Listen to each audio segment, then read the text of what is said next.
I am the piece of chalk that marked the day the Berlin Wall fell, 1989. I was born in the quiet shadows of a Dresden factory in early 1989, my calcium body pressed and dried alongside countless brothers and sisters. We were simple beings, created for a simple purpose, to leave marks, to transfer thoughts from mind to surface. I had no way of knowing then that I would become a witness to history, that my humble calcium body would play a small but meaningful role in one of humanity's great moments of reunion. Remember the cold touch of the shopkeeper's hands in East Berlin as he placed me in a small cardboard box in September 1989. The store on Schönhauser Allee was dimly lit, stocked with the practical necessities available in the German Democratic Republic. No excess, no extravagance, just utility, just like me. The woman who purchased me had gentle hands, lined with years of quiet resistance. Ingrid was her name, a 53-year-old school teacher with eyes that had seen too much and a spirit that refused to be broken by concrete. Divisions. She carried me in her worn leather bag, past the grey apartment blocks of East Berlin, where laundry hung from windows like flags of surrender, past the watchful eyes of Volkspolizei officers who stood on corners monitoring their own. People, they cannot wall in thoughts forever, she whispered one October evening in her small apartment, rolling me between her fingers as she listened to forbidden Western radio broadcasts. The news was electric that autumn Hungary had opened its border with Austria, East Germans were fleeing through Czechoslovakia, and protests were growing in Leipzig and Dresden. Something was shifting in the very foundation of the divided city. I felt Ingrid's heartbeat through her fingertips as she carried me through Prenzlauer Berg on November 4th. The streets were alive with unprecedented energy as thousands gathered for the largest authorized demonstration in East German history. I watched from the safety of her pocket as faces, young and old, hopeful and fearful, moved together through the streets, demanding freedom, demanding change. The air itself seemed to vibrate with possibility. Soon, I heard her whisper to a colleague as they walked home afterward. Soon this wall that has cut through our city, our families, our hearts for 28 years will come down.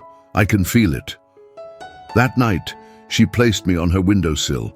From there, I could see a small slice of the wall in the distance, illuminated by harsh spotlights, a concrete serpent winding through the flesh of a living city.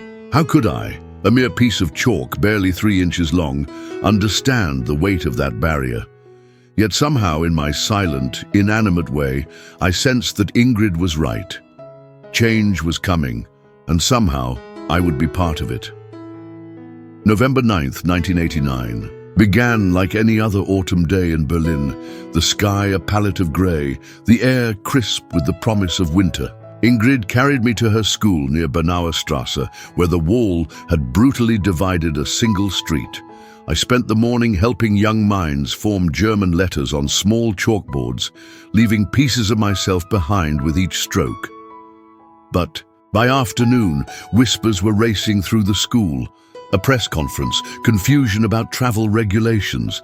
The Eastern officials had misspoken, or perhaps spoken a truth they hadn't meant to release. Immediate. Effective immediately, the children repeated in the hallways, their young faces alight with words they didn't fully understand, but somehow knew were important. Ingrid left school early that day, clutching me tightly in her palm as she rushed home to her small television set. The news was chaotic, contradictory, but electric with possibility. "The border is open," a reporter said, his voice trembling with disbelief. As darkness fell over Berlin, Ingrid made a decision.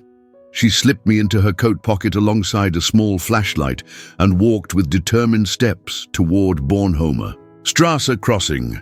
I felt every quickened heartbeat, every shallow breath as she joined hundreds, then thousands of East Berliners converging on the border crossing. "Open the gate! Open the gate!" The chant rose from countless throats. A human tide pushing against decades of division. Through the fabric of Ingrid's pocket, I felt the vibration of history in motion. At 10:45 p.m., it happened. The guards, overwhelmed and without clear orders, raised the barriers. Ingrid was swept forward in a river of humanity, tears streaming down her face as she crossed into West Berlin for the first time since 1961, when she was just 25 years old. But she didn't stay long in the West that night. By midnight, she had returned to the eastern side and made her way to a less crowded section of the wall near Mauer Park. There, she pulled me from her pocket. "Now, little one," she whispered, "we leave our mark." Her hand trembled as she pressed me against the concrete canvas of history. I felt the rough texture of the wall, this barrier that had claimed lives, separated families, and divided a world, yield to my touch. With careful strokes, Ingrid wrote, "Endlich frei, nie wieder Mauern zwischen Menschen." Finally free. Never again walls between people. November 9th, 1989, I left a piece of myself on that wall, my calcium body diminishing with each letter, but I had never felt more complete, more purposeful.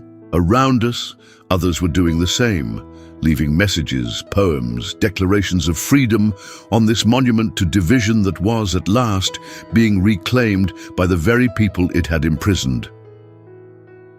Dawn broke over Berlin on November 10th with a light I had never witnessed before, golden rays illuminating both sides of the divided city equally, without prejudice or politics. Ingrid had slept only briefly, too energized by the night's events to rest properly. By 8 a.m., she was back at the wall, this time with friends and colleagues, and I was once again in her hand. What I witnessed that day is etched into my very substance. Families reunited after decades of separation, embracing with a ferocity that seemed to bend the very air around them. Young West Berliners with hammers and chisels attacking the concrete barrier with joyful vengeance, calling themselves Mauerspectre, wall woodpeckers.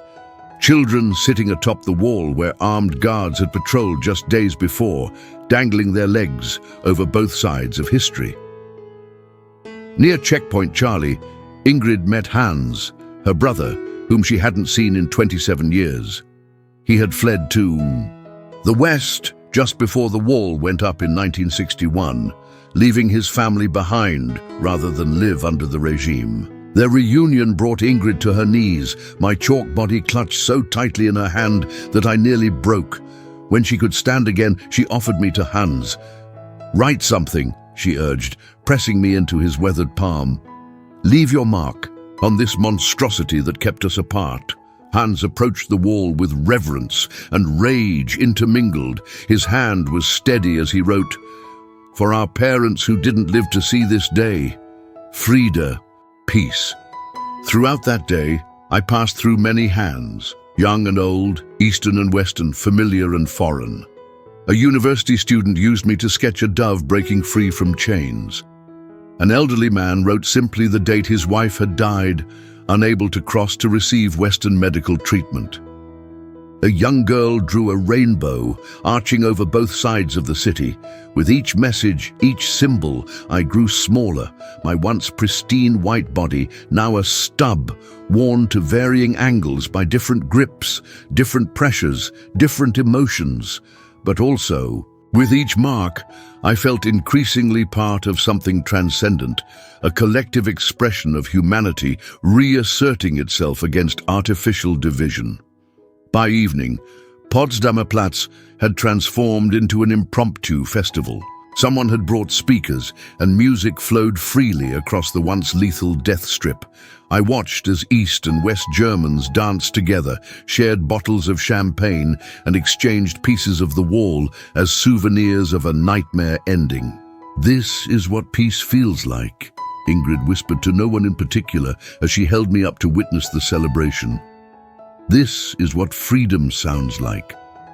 Winter settled over Berlin, but the city blazed with newfound warmth.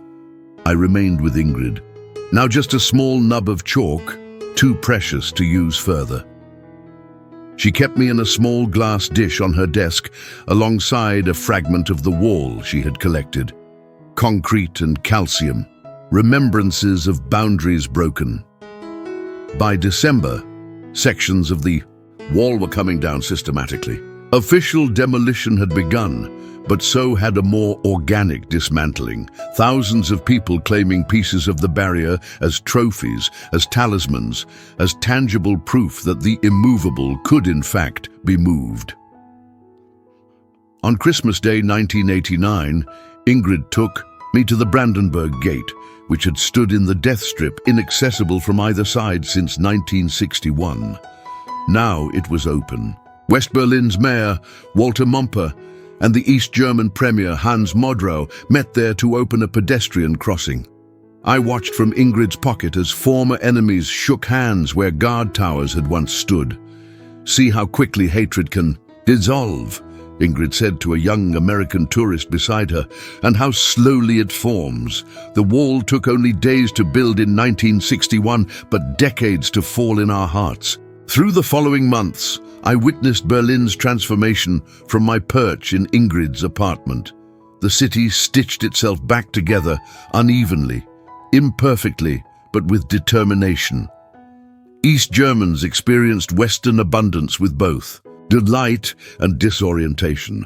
Currency union brought opportunity and hardship in equal measure. Germany moved steadily toward official reunification, which would come on October 3rd, 1990. Ingrid aged in the new Germany, her face softening as old tensions released their grip. She would often hold me, this small remnant of chalk, and tell visitors my story, how I had marked the wall on the night freedom returned to Berlin. Some smiled politely, perhaps thinking it strange to attribute such significance to a piece of chalk. Others understood immediately. In 1999, on the 10th anniversary of the wall's fall, Ingrid took me to the newly established Berlin Wall Memorial on Bernauer Straße. She showed me to a young tour guide, explaining where my calcium had mixed with the concrete of history. "The grandest moments in human history," she told the guide, "are made of small actions. A guard deciding not to shoot, a politician misspeaking at a press conference, a teacher writing a message of hope on a wall. This piece of chalk is my reminder that change happens both through sweeping political forces and through individual hands willing to leave their mark." Now, more than 3 decades since that November night, I rest in a small display case in Ingrid's granddaughter's home in unified Berlin. Beside me lies the photograph of the message I helped write, preserved before the wall was dismantled, and a newspaper from November 10th, 1989. I am just calcium, dust, an object manufactured for a temporary use. But I have been witness to humanity's capacity for both division and reunion. I have been held in hands trembling with fear and hands steady with purpose. I have left my substance on the surface of history. Remember this: no wall, no barrier, no division created by human hands is permanent against the human spirit's longing for connection. Just as my small white body left marks upon concrete, so too does hope leave indelible impressions upon the seemingly immovable structures of our world. Every wall must eventually fall. Every division must eventually heal. And often, change begins with the simplest of tools in the most ordinary of hands, writing a future not yet realized, but deeply believed.